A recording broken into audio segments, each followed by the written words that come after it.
প্রিয় দর্শক, স্বাগত জানাচ্ছি সারাদিনের সংবাদে প্রতিদিনের আয়োজন রাত 11টার শীর্ষ সংবাদে। সারা বিশ্বের গুরুত্বপূর্ণ সব সংবাদের শিরোনাম জেনে নিন শুরুতেই। 10 প্রকল্পে $2.8 বিলিয়ন ঋণ প্রস্তাব বিশ্বব্যাংকের। নির্বাচনের আগে দ্রুত অনুমোদনের তাগিদ। সংকট না কাটলে রোহিঙ্গা প্রত্যাবাসন অসম্ভব, আলোচনা চালাচ্ছে বাংলাদেশ। মধ্যপ্রাচ্য সফর শেষে 2 সিনেটরের রিপোর্ট, গাজায় জাতিগত নিধনের পরিকল্পনায় যুক্তরাষ্ট্রও জড়িত। এলজিইডি সড়ক ও সেতুর 3 প্রকল্পে 343 কোটি টাকা উধাও, কাজের বাস্তবায়ন নেই। এনবিআরে 182 কর্মকর্তার দফতর বদল, বরখাস্ত 2 কর্মকর্তা। স্থলভাগের গ্যাস ও তেলের খনির মজুদ দ্রুত ফুরিয়ে আসছে, জাতিসংঘের সতর্কবার্তা। হামাস যেখানেই থাকুক হামলা করা হবে বললেন নেতানিয়াহু, স্বীকার করলেন আন্তর্জাতিকভাবে একঘরে হওয়ার কথা। 39 বছর পর এক লাফে চট্টগ্রাম বন্দরে খরচ বাড়ল 41%। অন্যদিকে 3 মাসে ব্যাংকের নতুন কোটিপতি বেড়েছে 5%। নেপাল অভ্যুত্থানের পর পশ্চিমবঙ্গে নিরাপত্তার জোরদার, মোদি মমতা বৈঠক। নিউ ইয়র্ক টাইমসের বিরুদ্ধে $1500 কোটি মানহানির মামলা করল ট্রাম্প। শুনছিলেন সংবাদ শিরোনাম, এবারে বিস্তারিত। ফ্যাশন ব্র্যান্ড মানে আর্ট। বিশ্বব্যাংক আগামী 2025-26 ও 2026-27 দুই অর্থ বছরে বাংলাদেশে 10টি প্রকল্পে মোট $2.7771 বিলিয়ন ঋণ প্রস্তাব দিয়েছে এবং চলতি বছরের ডিসেম্বরের মধ্যে এসব প্রকল্পের অনুমোদন চূড়ান্ত করতে তাগিদ দিয়েছে। 2026 সালের ফেব্রুয়ারিতে অনুষ্ঠেয় জাতীয় নির্বাচনকে কেন্দ্র করে সরকারের নীতিগত সিদ্ধান্তে 90 দিনের স্থগিতাদেশের সম্ভাবনার কথা তুলে ধরে। সময় স্বল্পতার কারণে প্রকল্প জট এড়াতে দ্রুত উদ্যোগ নিতে বলেছে সংস্থাটি।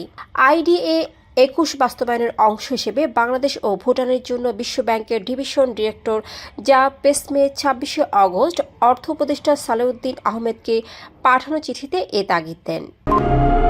রোহিঙ্গা সমস্যা শুধুমাত্র বাংলাদেশ থেকে রাখাইনে ফেরত পাঠালেই সমাধান হবে না, কারণ মিয়ানমারের ভেতরেও 5,50,524 রোহিঙ্গা বাস্তুচ্যুত হয়ে আছে। মিয়ানমারের সাংবাদিক, অধিকার কর্মী ও রোহিঙ্গা প্রতিনিধিরা বলেছেন, এই সংকট বহুমাত্রিক ও জটিল। কেবল নাগরিকত্ব বা প্রত্যাবাসন যথেষ্ট নয়।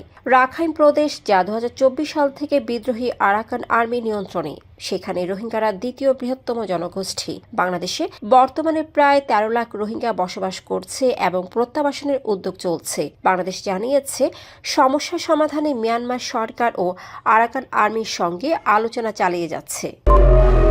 মার্কিন ডেমোক্রেটিক দলের সিনেটর ক্রিস ভ্যান হোলেন ও জেফ্রি মার্কলে এক রিপোর্টে অভিযোগ করেছেন, ইসরায়েল গাজায় ফিলিস্তিনিদের জাতিগত নির্মূলের পরিকল্পনা বাস্তবায়ন করছে এবং এতে যুক্তরাষ্ট্র প্রত্যক্ষভাবে সহযোগিতা করছে। 21 পৃষ্ঠার ওই রিপোর্টে বলা হয়, ইসরায়েল গৃহধ্বংস ও মৌলিক চাহিদা থেকে বঞ্চিত করে ফিলিস্তিনিদের ফেরার পথ রুদ্ধ করছে। দক্ষিণ গাজার সীমিত সহায়তা কেন্দ্র স্থাপনকে খাদ্যকে জনসংখ্যা নিয়ন্ত্রণের হাতিয়ার হিসেবে দেখানো হয়েছে। রিপোর্টে জানানো হয়, 63,000-এর বেশি ফিলিস্তিনি নিহত হয়েছে, যাদের অর্ধেকের বেশি নারী ও শিশু, এবং গাজার 90% মানুষ বাস্তুচ্যুত। ভ্যান হোলেন বলেন, এই সহযোগিতা এখনই বন্ধ করতে হবে। পিরোজপুরের ভান্ডারিয়ার নথমুল্লা ইউনিয়নে কাগজে কলমে 2টি 30 মিটার দীর্ঘ সেতু থাকলেও বাস্তবে তাদের কোনো অস্তিত্ব নেই। দক্ষিণাঞ্চলে আয়রন ব্রিজ পুনর্নির্মাণ প্রকল্পে 3.71 কোটি টাকায় একটি ব্রিজ নির্মাণে চুক্তি হলেও কাজ না করে 95% অগ্রগতি দেখিয়ে ঠিকাদারকে 3,52 লাখ টাকা পরিশোধ করেছে এলজিইডি। কাজটি পেয়েছিল সাবেক উপজেলা চেয়ারম্যান মিরাজুল ইসলামের প্রতিষ্ঠান ইফতি ইটিসিএল। তিনি সাবেক এমপি মহিউদ্দিন মহারাজের ভাই। একই সড়কের আরেকটি সেতুর কাজও হয়নি, সেটি পেয়েছিল মহারাজের আরেক ভাই সালাউদ্দিনের মালিকানাধীন মেসার্স ঈশান এন্টারপ্রাইজ। উভয় সেতুর কাজ 2022 সালের শেষ হওয়ার কথা ছিল। সোমবার এনবিআর ও অর্থ মন্ত্রণালয়ের পৃথক আদেশে কর বিভাগে বড় রদবদল আনা হয়েছে। এনবিআরের প্রজ্ঞাপনে 182 জন সহকারী রাজস্ব কর্মকর্তার বদলি করা হয়েছে।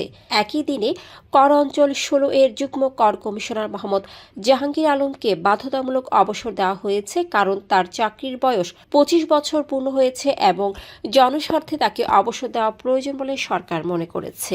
তিনি সরকারি চাকরি আইন 2018 এর 45 ধারায় অবসর পাবেন এবং সব সুবিধা প্রাপ্ত হবেন।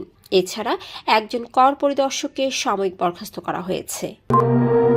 বিশ্বের স্থলভাগে থাকা 15,000 তেল ও গ্যাস খনির 90% মজুদ দ্রুত হারে কমছে, যা অদূর ভবিষ্যতে শেষ হয়ে যেতে পারে বলে জানিয়েছে আন্তর্জাতিক জ্বালানি সংস্থা।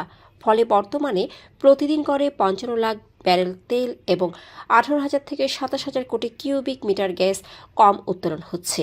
আইইএ প্রধান ফাতি বিরল সতর্ক করে বলেন, বিশ্ব এখনও তেল ও গ্যাস নির্ভর, কিন্তু স্থলভাগের মজুদ ফুরিয়ে গেলে জ্বালানির বাজারে অস্থিরতা দেখা দেবে, কারণ সমুদ্রের খনি অনুসন্ধান ব্যয় ও সময় সাপেক্ষ, আর নবায়নযোগ্য জ্বালানিও কাঙ্ক্ষিত পর্যায়ে পৌঁছেনি।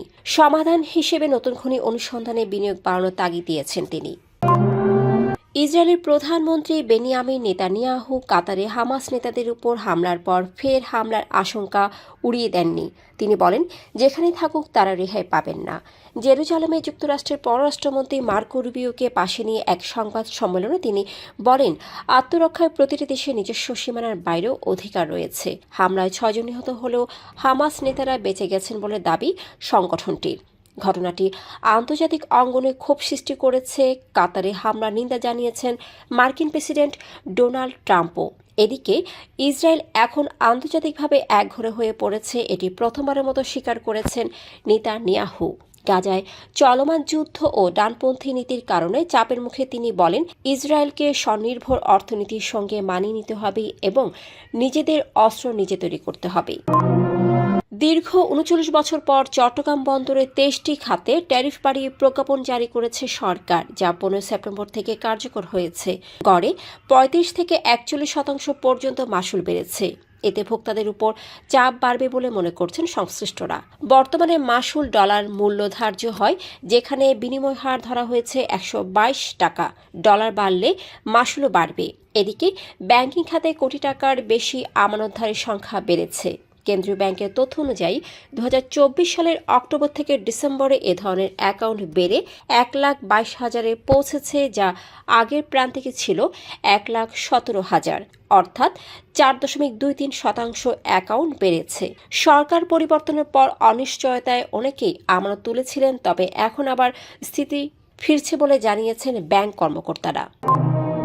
নেপালের সাম্প্রতিক অভ্যুত্থানের ফলে পশ্চিমবঙ্গের নিরাপত্তা পরিস্থিতি জটিল হয়ে উঠেছে। মুখ্যমন্ত্রী মমতা বন্দ্যোপাধ্যায় এই ঝুঁকি মোকাবেলায় কেন্দ্রীয় বিজেপি সরকারের সঙ্গে সমঝোতা করেছেন। শিলিগুড়ির চিকেন স্নেক এলাকায় নেপালের সঙ্গে পশ্চিমবঙ্গের 100 কিমি স্থল সীমান্ত রয়েছে। 16 সেপ্টেম্বর কলকাতায় সফরকালে প্রধানমন্ত্রী নরেন্দ্র মোদী মমতার সঙ্গে বৈঠক করেন। বৈঠক শেষে তিনি বলেন, জাতীয় নিরাপত্তা ও স্বার্থের বিষয়ে তৃণমূল ও বিজেপির কোনো দ্বন্দ্ব নেই, আমরা একমত। নিউ ইয়র্ক টাইমসের বিরুদ্ধে $15 বিলিয়ন মানহানির মামলা করেছেন মার্কিন প্রেসিডেন্ট ডোনাল্ড ট্রাম্প।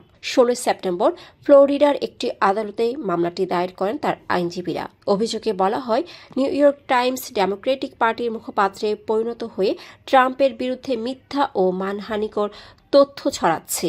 প্রমাণ হিসেবে ট্রাম্পের আইনজীবীরা সাংবাদিক সুসান ক্রেইগ ও রাশ বুয়েটনারের কয়েকটি প্রতিবেদন আদালতে জমা দিয়েছেন।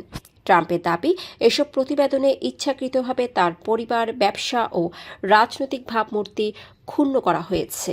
দর্শক, এতক্ষণ আমাদের সাথে থাকার জন্য ধন্যবাদ। প্রতি মুহূর্তে দেশ বিদেশের গুরুত্বপূর্ণ সব সংবাদ জানতে ভিজিট করুন www.সারাদিনেরসংবাদ.com ও চোখ রাখুন সারাদিনের সংবাদের অফিসিয়াল ফেসবুক পেজে। Fashion brand Mali Art. Men's, ladies and kids wear. Art. Be smart.